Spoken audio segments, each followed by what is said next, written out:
Start na tayong magkainan. Ayan, kamayan kamayan system. Wala nga magkutsara ka dito. Siyempre, lamon. Pero mas gusto ko yung ito. Ayan. Alam niyo na, mahilig talaga ako sa tutong, ha? Yung BFF ko din. Sarap mo yung tutong. Ayan, Yung BFF ko tutong. din, yung pinupunta ko sa Blanga. Ano? No. Ito na lang. Ayan.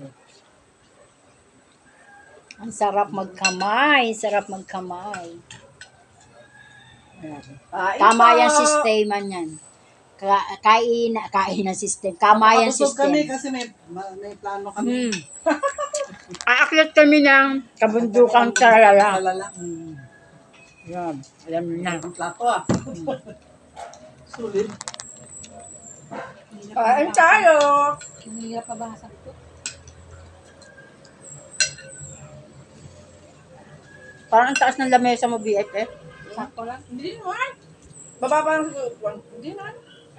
Di ba standard to? Pasadya to eh. May kasama, may dalawang... Bakal pala.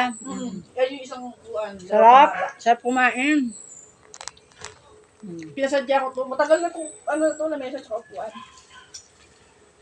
Pagka nga, dati kasi pagka may event, dito kami. Lalagyan ko lang ng kurtina yan para maganda. Ganda. Magandang background. Guys, tinatawag na bilik sa amin sa Katagalugan, di ba, ana? Bilik, pag yung pag may kasalan, bilik. Kubol. Ayan. Di ba? Ayan. Sa Tagalugan. Hindi man ako pure ng Tagalog. Lahing Bisaya ito.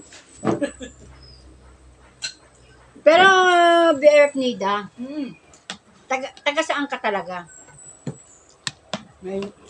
Distant world ako eh. Hindi. Ibig sabihin, sa ka ipinanganak. Binanganak ako sa Bulacan. Okay, ayan. Pero lumaki ako. Ayan na po, yung mga istorya namin lumaki na ako sa Maribeles. nalalantad na. Maribeles. Saan ka sa Maribeles? Sa Balon Anito. May bahay yung Oo. nanay ko doon. Balon nito. May bahay din ako doon, pero wala na. Ang hirap pala mag-video pag pag ganito na kumakain ka. Ay, pati na taas. Taas ka na eh. Para lahat. Parang ang ganda ko. Parang. Bye! Bye-bye! Ano ko ng parang? Parang